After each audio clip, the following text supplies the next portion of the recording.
እኔ ማልወደው የሰራዊት ፍቅሬን የአልጋ ላይ ወሬዎች ብቻ ነው። እስቲ ለተመልካቾቻችን በደንብ አብራሪላቸው። መጀመሪያ አይፈልግም ነበር። ከዛ አገኘሁት ራሴንም ለመፈተን ነው መቆም ይችላል አልችልም የሚለው ነው። አይ ቲንክ ትግል ላይ ይመስለኛል ትግል ላይ ነበር እና ጋብዝ ብለው እምቢ አለ። ከዛ አንድ ቀን ደወለልኝ።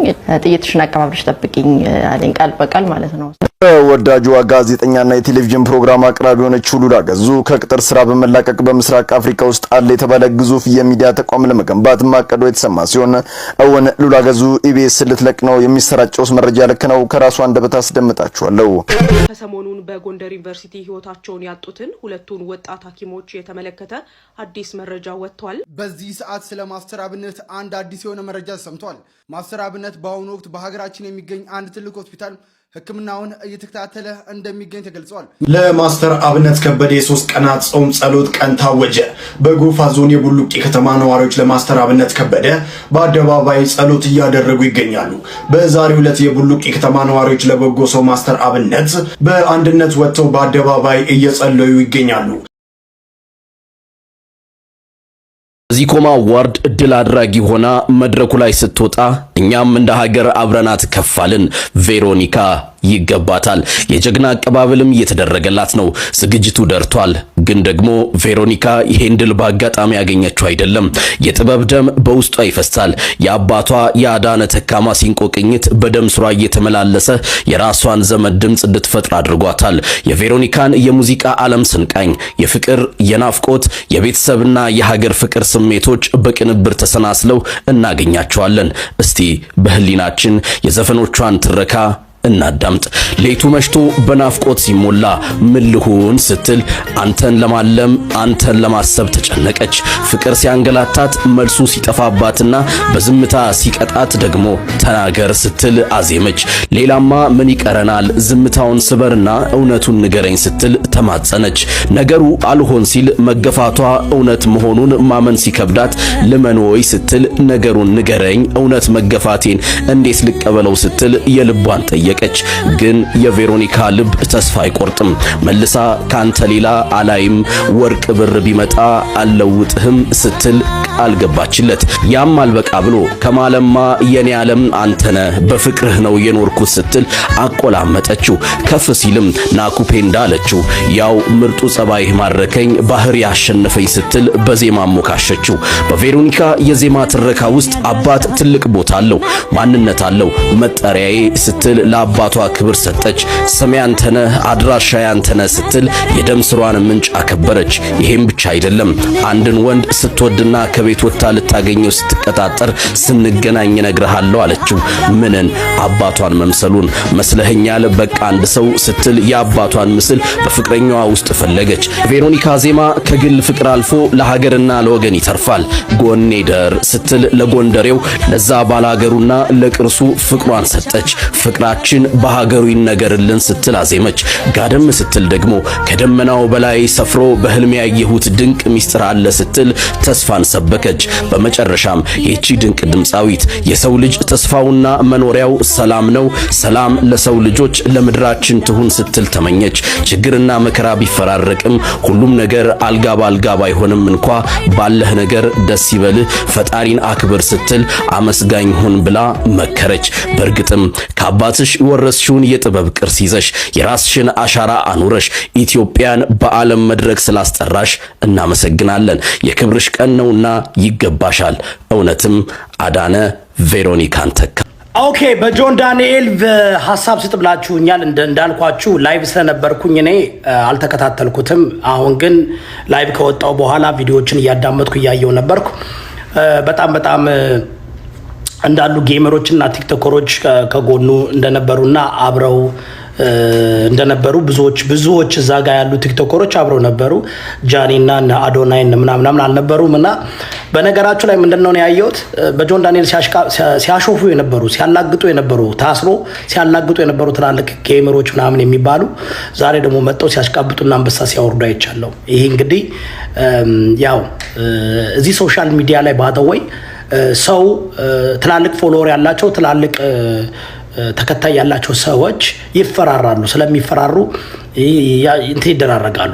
ገባችሁ? ምክንያቱም ሶሻል ሚዲያ ማለት ሁሉ ነገር it's about the money, it's about ገንዘብ right, it's about like ለዚህ ነው ለሀቅ መቆም አይችሉም ወይም ደግሞ ትክክለኛ ስሜታቸውና ትክክለኛ ማንነታቸውን የምታውቁት ሲጣሉ ነው። ሲጣሉ በጣም ነው የሚሰዳደቡት፣ በጣም ነው እንትን የሚሉት፣ በጣም ነው ብዙ ነገር የሚሉት። ግን ካልተጣሉ ደግሞ በጣም ሁሉም ይዋሻል፣ ሁሉም ያሽቀብጣል፣ ሁሉም ያስመስላል። እና ሆፕፉሊ ጆን ዳንኤል ዛሬ ያገኘውን ነገር ያውቃል፣ እነማን እንደሆኑ ያውቃል፣ እነማን እንደሆነ ያውቃሉ። ከአጠገቡ ሲያሽቃብጥ የነበረው እና አሁን ፎንቴ ቀደኛ ጠላቱ እንደሆነና በሱ እንደሚቀናበት የታወቀ ነው። የማልወደው የሰራዊት ፍቅሬን የአልጋ ላይ ወሬዎች ብቻ ነው። እስቲ ለተመልካቾቻችን በደንብ አብራሪላቸው። መጀመሪያ አይፈልግም ነበር፣ ከዛ አገኘሁት ራሴንም ለመፈተን ነው። መቋቋም ይችላል አልችልም የሚለውን አይ ቲንክ ትግል ላይ ይመስለኛል ትግል ላይ ነበረ እና ጋብዝ ብለው እምቢ አለ። ከዛ አንድ ቀን ደወለልኝ፣ ጥይትሽን አቀባብለሽ ጠብቂኝ አለኝ፣ ቃል በቃል ማለት ነው። አልቆጨሽም ከሄድሽ በኋላ? አንጓሉ ያገኘውን ነገር አላውቅም፣ ግን እሱን ልነግርሽ አልችልም። ብዙም አይጠቅምሽም። አንጓሉ የወሰደው ወስዷል። ወዳጇ ጋዜጠኛና የቴሌቪዥን ፕሮግራም አቅራቢ የሆነችው ሉላ ገዙ ከቅጥር ስራ በመላቀቅ በምስራቅ አፍሪካ ውስጥ አለ የተባለ ግዙፍ የሚዲያ ተቋም ለመገንባት ማቀዷ የተሰማ ሲሆን እውን ሉላ ገዙ ኢቢኤስ ልትለቅ ነው? የሚሰራጨውስ መረጃ ልክ ነው? ከራሷ አንደበት አስደምጣችኋለሁ። ሌላ ዜና ከኢቢኤስ ቲቪ ሾልክ የወጣው መረጃ የብዙዎችን ትኩረት ስቧል። ታዋቂዋና ተወዳጁ ሀገራችን ጋዜጠኛ ብሎም የቴሌቪዥን ፕሮግራም አቅራቢ የሆነችው ሉላ ገዙ ለኢቢኤስ መልቀቂያ ያስገባች እንደሆነ የታወቀ ሲሆን ይህንን ስታደርግም ለሶስተኛ ጊዜ ነው። ካሁን ቀደም በሃይማኖት በራሷ ፍቃድም ሳቢያ ሁለቴ ለመውጣት ባደረገችው ሙከራ የኢቢኤስ ከፍተኛ አመራሮች ባደረጉት ርብርብ በንግግርና የተሻሉ ጥቅማ ጥቅሞች ተጨምሮላት ሳትወጣ ቀርታለች። የእያሁኑ ግን የመጨረሻው ይመስላል። በዚህም ሳቢያ አባይ ቲቪን ጨምሮ ሌሎች ሚዲያዎች ለጋዜጠኛዋ የኢቢኤስን ክፍያ እጥፍ አድርገው ሊቀበሏት ቢሯሯጡም ሉላ ግን አልፈልግም፣ እኔ ከምስራቅ አፍሪካ ግዙፍ የሆነ ትልቅ የሚዲያ ተቋም በመክፈት ለወጣቶችም የሥራ ዕድልን በመፍጠር በሚዲያው ዘርፍ የሀገሬን ስም ማስጠራት ፈልጋለሁ ስትል ተናግራለች። ሉላዬ የልብሽን መልካም ፈጣሪ አምላክ ከፍጻሜ ያድርስ። በካንሰር ታመምኩ። በካንሰር ሲታመም እግሬን ስለታመምኩ እግርህ ከጉልበት በታች ይቆረጥ ተባለ። እግሬማ አይቆረጥም ብዬ ከእግዚአብሔር ጋር መነጋገር ጀመርኩ። እንዲህ ብዬ እግዚአብሔርን ጠየቅኩት፣ እግሬን የምትፈውስ ከሆነ በእነዚህ እግሮቼ ቆሜ አንተን አገለግላለሁ አልኩት።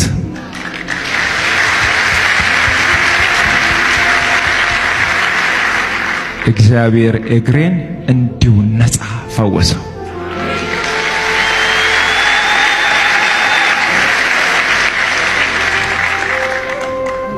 የሚታይ ከሆነ ይታያል። እዚህ ጋር የጠባስ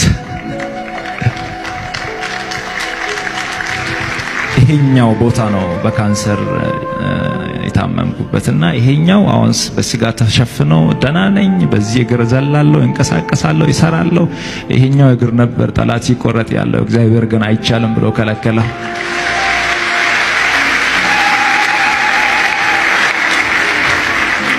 በዛ ሁሉ ፈተና ውስጥ እያለው በጣም የሚወዳት እንደ አይኔ ብሌን የምጠነቀቅላት በጣም ሚሳሳላት ታናሽ እህቴ ነበረች። የኔን ጃኬት ትለብሳለች፣ የኔን ሹራብ ትለብሳለች።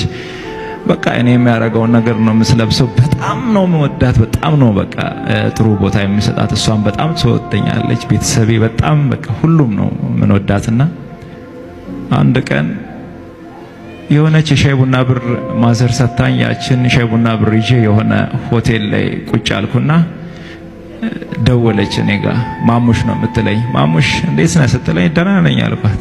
ልብስ የለኝም እኮ ለምን አትገዛኝም አለች። ገንዘብ የለማ ልብስ ለመግዛትና ሆቴል ላይ ቁጭ ብያለሁ። ማዘር 100 ብር ሰታኝ ነበር፣ በደንብ አስታውሳለሁ ጊዜውንና ልብስ ግዛልኝ ስትለኝ የሆነ ልብስ የሚሰሩ ነጋዴ ጓደኞች ስለነበሩ ከነሱ በዱቤ ለመቀበል እሷን ላለማሳዘን ስል ምንም ችግር የለም እኔ የኔ እናት እዛ መሳላ ነኝ ብዬ ቀጠርኳት። ከዛ ትመጣለች ብዬ ጠበቅኩ፣ ትመጣለች ብዬ ጠበቅኩ፣ ትመጣለች ብዬ ጠበቅኩ። ለካ እሷ አርፋለች እና እግዚአብሔር ይመስገን፣ እግዚአብሔር ይመስገን። ይሄ ማራፏን ሰማውና ሆስፒታል ሮጬ ሲደርስ የነበረው ትንሽ ትንቀሳቀስ ነበረና እጄ ላይ አረፈች። ሌላኛው ፈተና ገጠመኝ ማለት ነው። ከዛ በኋላ ራሴን አላቅም በብዙ መንገድ ተጎዳውና እንደምንም ጥርሴን ነክሼ እህቴን ቀበርኳት። እግዚአብሔርን ግን እንዲህ አልኩት፣ እህቴ ስትሞት በልብ መምታማ ነበር የሞተችው። ወንድሜ እዚህ ያለ ወንድሜ ነጋዴ ነው፣ ብር ያለው ሰው ነው። ወንድሜን ላለማስጨነቅ ምንም ነገር አልነገርኩትም። አባቴ ገንዘብ ያለው ሰው ነው፣ በደንብ የሚታወቅ አባት ነው ያለኝ። ወንድሞች ያለኝ በብዙ የተባረኩ፣ እነሱን ላለማስጨነቅ የሷን ህመም እኔ ተሸክሜ ነበርና በልብ ምክንያት እንደታመመች ነግራኝ ነበር። ከዛሬ ነገ እግዚአብሔር ገንዘብ ሲሰጠኝ አሳክማታለሁ እያልኩ ሳላሳክማት አረፈች። እግዚአብሔርን ግን እንዲህ አልኩት። በዚህ ሰዓት ስለ ማስተር አብነት አንድ አዲስ የሆነ መረጃ ሰምቷል። ማስተር አብነት በአሁኑ ወቅት በሀገራችን የሚገኝ አንድ ትልቅ ሆስፒታል ሕክምናውን እየተከታተለ እንደሚገኝ ተገልጿል። በፈጣሪ እርዳታ አሁን ያለበት ሁኔታ ጥሩ የሚባል ሲሆን የሐኪሞችን ውሳኔ ተከትሎ በቀጣይ ከሀገር ውጭ ወይንም ሀገር ውስጥ ሕክምናውን የሚከታተል ይሆናል። እናም በቅርቡ ተሽሎት ወደ በጎ አድራጎት ስራዎቹ እንደሚመለስ ባለሙሉ ተስፋ ነን። መላው ኢትዮጵያውያን አሁንም ማስተር አብነትን በጸሎታቸው አስቡት። ስለ ማስተር አብነት አዳዲስ መረጃዎች ካሉ እንግዲህ የማቀርብላችሁ ይሆናል። የፕላስ ምልክቷን በመንካትና ፎሎ ማድረግ ቤተሰብ ይሁኑ። ከሰሞኑን በጎንደር ዩኒቨርሲቲ ህይወታቸውን ያጡትን ሁለቱን ወጣት ሐኪሞች የተመለከተ አዲስ መረጃ ወጥቷል። ዶክተር አቤኔዘር ጌታቸውና ዶክተር ሜሮን ደምሌ በጎንደር ዩኒቨርሲቲ ውስጥ በመማርና በስራ ላይ ያሉ ሐኪሞች ናቸው። እንዲሁም ደግሞ ፍቅረኛሞችም ነበሩ። የሚያውቋቸው ሁሉ የነበራቸው መቀራረብና መዋደድ ደስ የሚል እንደሆነ ይናገራሉ። ነገር ግን ዶክተር ሜሮን ባጋጠማት የማይድን ህመም ምክንያት እሱ ሌላ ህይወት እንዲጀምር በተደጋጋሚ ትነግረው እንደነበር ተነግሯል። ዶክተር ሜሮንም ታህሳስ 3 ቀን 2018 ዓ.ም ለ3 ዓመታት ስትሰቃይ የነበረበትን ህመም ጎንደር ሆስፒታል ተኝታ ለመታከም ገብታ ነበር። በዚህ ወቅትም ዶክተር አቤኔዘር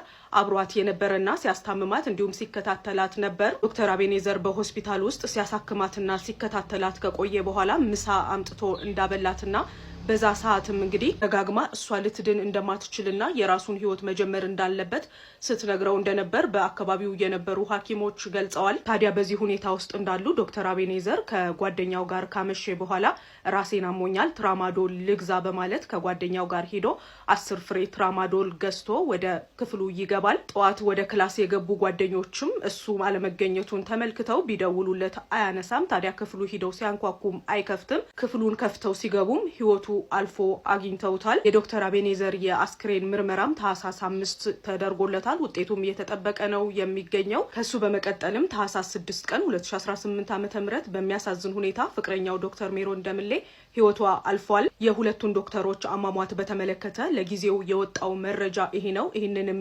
የዘገበው ደብረ ብርሃን ፕሬስ ነው። የኢትዮጵያ ንግድ ባንክ የሀዘን መግለጫ ወጥቷል። ሰሞኑን የአለልቱ ንግድ ባንክ ቅርንጫፍ ሰራተኛ የነበረችና የሰንዳፋ በኬ ከተማ ነዋሪ የሆነችው አዳኖች ኩምሳ ፍቅረኛዋ ከነበረ ግለሰብ ጋር በተፈጠረ አለመግባባት በሽጉጥ ገድሏት አስክሬኗን በመጣል በጅም መበላቷን ፖሊስ ማስታወቁ ይታወሳል። በዚህም የኢትዮጵያ ንግድ ባንክ የዳይሬክተሮች ቦርድ የማኔጅመንት አባላትና ሰራተኞች የባንኩ ሰራተኛ በነበረችው አዳነች ኩምሳ ድንገተኛ ህልፈት ሀዘኑን በመግለጽ ለቤተሰቦቿ፣ ለወዳጅ ዘመዶቿ እንዲሁም ለስራ ባልደረቦቿ መጽናናትን እንመኛለን በማለት መልእክቱን አስተላልፈዋል። ግን አንድ ጥያቄ ከዚሁ ጋር የተያያዘ ደግሞ ልጠይቅህ መንሱሪ፣ ምናልባት አንተ ተመቻችቶልህ ነገሮች ያው በመጣበት መንገድ መተህ ሀብት ላይ ተቀምጠህ ወደ ሶሻል ሚዲያው ስለገባ ሀብት ላይ ያልተቀመጠን ቆይ ጥያቄ ያለኝ እንዴ ሀብታም ነህ እንዴ መንሱር? ድሀ አይደለሁም ግን ሀብታም ግን እንደውም ያደራ ባለ ሀብት ነህ አሉ እኮ። አደራ ለምሳሌ የመንግስት ትልልቅ ባለስልጣኖች እባካችሁ ስጡኝ ካላችሁ አይደለም ትልልቅ ባለስልጣኖች ሙስና፣ መሬት እንደዚህ ባለስልጣኖች በስማቸው ማድረግ አሁን ቆንጠጥ ያለ መመሪያም አለ። ስለዚህ በአንተ ስም ሀብቱን ምኑን ራን ያደርጋሉ፣ ለአንተ የሚደርስህን ይሰጣሉ። ያደራ ባለሀብት ይባላል። በኢህአዴግ ጊዜ እንደዛ ነበረ። ብዙ በኢህአዴግ ጊዜ ያደራ ባለሀብት ከሆነ አሁን ባለው ዘመን ደግሞ ምንድን ነው ስም አልተወጣለትም። ያደራ ባለሀብት ስቲል ቃሉ እንዳለ ነው። ይቀጥላልም። ስራው እስከቀጠለ ድረስ ያደራ ባለሀብት ይቀጥላል። አንተ ደግሞ አይደለም። ከማንም ባለስልጣን ጋር የገንዘብ ንክኪ የለብኝም። ግን ሀብታም ነህ አንተ። ድሀ አይደለሁም። ድሀ ግን በጣም ብዙ ሰዎች ጥያቄ ያላቸው ባንተ መብታቸው ነው። በቃ ዝም ብሎ ነው ባየር ላይ ነው መብታቸው። ለዛ ነው እኮ መብታቸው ነው። እኔ ግን ድሀ መብታቸው ነው አይደለም እንዴ? እንደዛ ነኝ እያልክ እያወራህን እኮ ነው። እኛ እንትን ለምሳሌ የሚገርም መኪና ሐመር መኪና ነበረ መጀመሪያ ከዛ በፊት የሆነች በጣም እኔ እንደውም አያት ሬጀንሲ እኮ የዛሬ 2 ዓመት ነው ምናምን መንሱር ላስፈርም ያው እኔ አካሄድ የሩጫዬን ታውቀዋለህ ያንተ ሐመር ሩጫ አልደረስኩብህም ወይኔ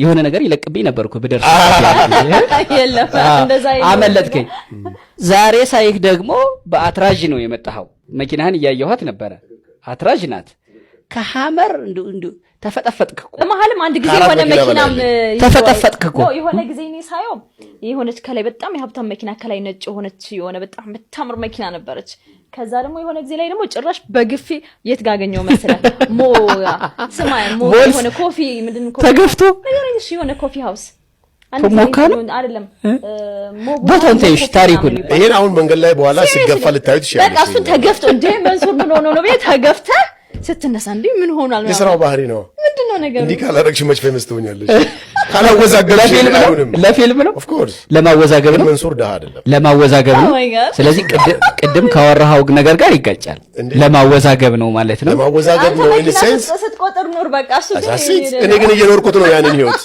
መንሱር ሀብታም አይደለም እያለ ይኖር ሰው ግን አገባኝ ግን ሀብታም ነው ብሎ ደግሞ እንዴት አድርጌ እንደ መንሱር ልኑር የሚል ትውልድ እየፈጠርኩ እንደሆነ ደግሞ አውቃለሁ በፖዚቲቭ ወይ ሰርቶ መለወጥ እንደሚቻል ያወዛገብክ ነው እንጂ ምን ያወዛገብክ ማወዛገብ አንዱ ነው አልከኝ እነሱ ናቸው አይተወዛገቡት ይሄን የሚያየው ሰው ነው የሚወዛገበው እኮ እሷን ተወዛገበው እንጂ ያልተወዛገብኩ እኔ ትክክለኛ ካሄድ ኖሮዬን ነው እየኖርኩ ያለሁት እልሽ አንድ ልጅ ነበረ አንድ ሱሪ ነው ያለው እና ሁሌ አንተ ሱሪ ያቀይረም እንደ ምናምን ሲሉት የዚህ አይነት 6 ነው ያለኝ ይላቸዋል አንድ ሱሪ እኮ ያለው ከዛ መንሱር ከዛ ሌቭል ግን አልፏል ከዛ ምን ያደረጉበት አንድ ቀን ቀደዱበት አላየም መቅደዳቸውን የሆነ ነገር ማድረጋቸውን አላየም ያችኑ ለብሰው መጡ ነገ ቀይሬ እመጣለሁ ምናምን ብሎ ነበር ያችን ሱሪ ለብሶ መጣ ተፎገረ ማለት ነው ለዚህ ጥያቄ ለብዙ ሰዎች መልስ እንዳይሆን ነው የምኖረው እኔ መልስ እንዲያጡበት አሁንም ጥያቄ ይኖራል ጥያቄ እንዲኖርበት ዳሴት ግን ደሃ አይደለሁ ማሻአላ ያብዛልህ አሜን እሺ ደሃ የሚባለው ምን የሌለው ነው ደሃ የሚባለው መስራት እየቻለ መስራት የማይችል ኦፖርቹኒቲዎች ተመቻችቶለት ያን ኦፖርቹኒቲ የማይጠቀም በሰዓቱ ዛሬን ተስፋ ቆርጦ ካልተሳካለት ነገን ሙከራ የማይሞክር መንሱር እኮ በጠዋት ነው የሚነሳው ዛሬ አንተ ጋር ፕሮግራም ስላለኝ 1 ሰዓት ልብሴን ለብሼ ምግብ የምታበስል ልጅ እስክትመጣ ድረስ ሳሎን ቁጭ ብያለሁ 1 ሰዓት ተኩል ላይቭ ገብቻለሁ 2 ሰዓት ስደውልኝ ላይቭ ላይ ነበርኩ ነኝ 2 ሰዓት ተኩል 30 ደቂቃ እንደሚበቃኝ ስለማቅ አንተ ጋር መጥቻለሁ ይሄው አንተ ጋር ነው ያለሁት አሁን ጊዜን ሰዓቴን ኤቭሪቲንግ በስርዓቱ ነው የምጠቀመው በስርዓቱ ያንን ነገር የማይጠቀም ሰው ነው ደሃ ማለት ለኔ